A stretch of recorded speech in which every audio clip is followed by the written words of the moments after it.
Hello everyone, আসসালামু আলাইকুম। সবার কি অবস্থা, কেমন আছেন? আই হোপ সবাই অনেক বেশি ভালো আছেন।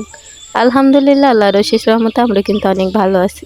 এই তো নতুন আরেকটা দিনে নতুন আরেকটা ভিডিও নিয়ে চলে আসলাম। আই হোপ আজকের ভিডিওটা আপনাদের কাছে ভালো লাগবে। তো প্রতিদিনের মতো আজকেও কিন্তু আমি রান্না দিয়ে ভিডিওটা শুরু করলাম। তো সবজিগুলো আমি কুটে নিছি। আজকে মিক্স সবজি রান্না করব। তো এখানে প্রায় অনেক ধরনের সবজি আছে, যেমন বেগুন, সিম, আলু, তারপরে মূলা, গাজর, মানে সব মিক্স করে একটা সবজি রান্না করব। তো সব সবজি দিলে কি হয়, সবজির পরিমাণ যত বেশি হয় আমার মনে হয় যে সবজিটা তত বেশি ভালো লাগে। তো যাই হোক, সবই আমি ভালো করে কেটে নিছি। এখন ধুয়ে আর কি রান্না বসিয়ে দেব। আর এর সাথে ধনিয়া পাতা আর কি ভর্তা করব। ধনিয়া পাতাটা ভর্তা করব কাঁচামরিচ দিয়ে।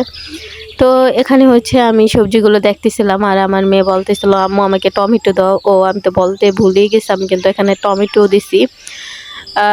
তো টমেটো আমার মেয়ে খুবই কাঁচা যে টমেটোটা হয় এটা কিন্তু খুবই ভীষণ পছন্দ করে।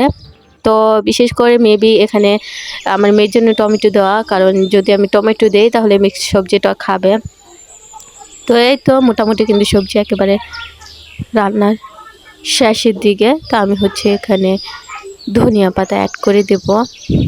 ধনিয়া পাতাটা রান্নার শেষে অ্যাড করলে কি হয় যে অনেকটা স্ট্রং একটা ফ্লেভার থাকে। আর মাঝখানে দিলে কি হয় যে ধনিয়া পাতার যে একটা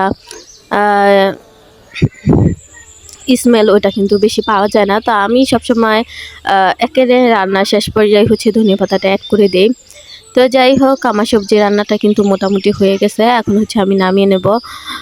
নেওয়ার পরে আমি কিন্তু আগে থেকেই অনেকগুলো মানে বাজারে গেছিলাম, ওখান থেকে 2 আটি দেশি যে ধনিয়া পাতাগুলো হয় ওগুলো নিয়ে আসছি। তো যেহেতু 2 আটি এগুলো কিন্তু মানে মানে খেতে খেতে পচে যেতে পারে, তো ভাবলাম যে এক আটি আমি ভর্তা করে নেই।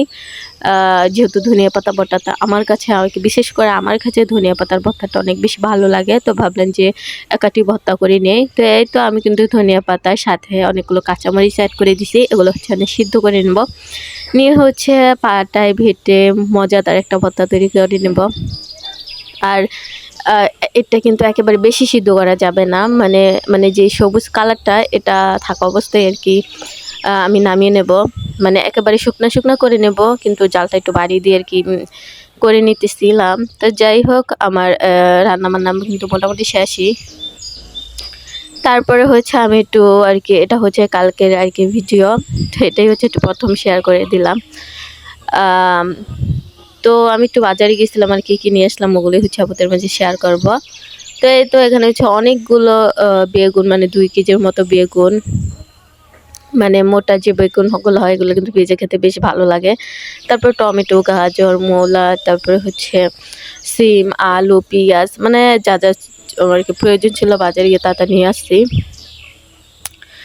তারপরে এখানে আমি আমার মেয়ের জন্য ডিম আনছিলাম। দুঃখজনক ব্যাপারে কি আমি কিন্তু ডিমগুলো হাতে নিইনি, আমার ছোট একটা সাইড ব্যাগ ছিল, ওই ব্যাগের মধ্যে আমি ভরে রাখছিলাম। তারপরে কিভাবে যে ভেঙে গেল বলতে পারি না। তো ওগুলো ধুয়ে আর কি ফ্রিজে রেখে দিলাম। তারপর সন্ধ্যার দিকে আমরা সবাই মিলে একটা পিকনিকের আয়োজন করি, মানে বাসার সবাই মিলে। তো সবজি খিচুড়ি যেহেতু রান্না করা হবে, সব সবজিগুলো মানে মানে অনেকে কেটে দিল, সবাই মিলে জেলে কাজকর্ম করলাম। তো সবাই কেটে দিছে। তো এখানে ধোয়ার দায়িত্বটা আর কি আমার মানে আমার কাছে পড়ছে। তো এখানে যা জিনিসগুলো ছিল সব আমাকে ধুতে হবে। তো যাই হোক, সবজিগুলো ধুয়ে আমি এখানে চাল আর ডালগুলো ধুয়ে নেব। মানে এখানে কি সবজি দিয়ে খিচুড়ি হবে, তো এখানে মোটামুটি অনেক সবজি ছিল, মিষ্টি কুমড়া, গাজর, তারপরে ফুলকপি, আলু, টমেটো, এইসব আর কি সবজিগুলো ছিল। তো এগুলোই আর কি মিক্স সবজি। তো দেখতে অনেক সুন্দর লাগতেছিল, তো এই কারণে একটু ভিডিও নিলাম। এতটা সুন্দর লাগতেছিল যে আমি ভিডিও না নিয়ে পারলাম না, ভাবলাম যে একটু ভিডিও নিয়ে রাখি আপনাদের মাঝে শেয়ার করা যাবে। মেবি আমি এমনিতে কোনো অনেক কিছুই করি, হয়তো ওগুলো ক্যামেরার সামনে আনা আর কি হয় না। তো যাই হোক, ডালগুলো এখন আমি ধুয়ে নেব। ধুয়ে একটু ভিজিয়ে রেখে দেব, এতে কি হবে ডালটা সিদ্ধ হয়ে যাবে তাড়াতাড়ি। তো এখানে কি কিন্তু 2 পদের আর কি ডাল দিয়ে আর কি খিচুড়িটা রান্না হবে। এক মুসুরি ডাল আর মুগ ডাল। তো এগুলো দেওয়ার পরে হচ্ছে আমি এখানে আর কি মুগ ডালটা আর কি ভেজে নেব। মুগ ডালটা একটু হালকা ভেজে নিলে কি হয়, মানে কি একেবারে গলে যায় না। মানে আমরা কিন্তু অনেক সময় আর কি বিরিয়ানিতে বা খিচুড়িতে মুগ ডালটা ব্যবহার করে থাকি।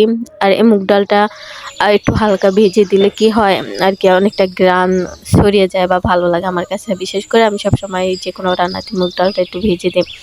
তো যাই হোক, হালকা করে হচ্ছে মুগ ডালটা ভেজে নিতেছিলাম। আর তেমন কোনো আমি ভিডিওই নেইনি, এতটুকুই ভিডিও, শুধু ওই সবজির মিক্স কালারটা যেটা আমার কাছে ভালো লাগতেছিল ওই কারণে আর কি শেয়ার করা। তো অবশ্যই ভিডিওটা কেমন হয়েছে আপুরা কমেন্টের মাধ্যমে জানাবেন। আর আপনার একটা ছোট্ট মূল্যবান কমেন্টই পারে আমাকে নতুন আরেকটা ভিডিও বানাতে অনেকটা উৎসাহিত করতে।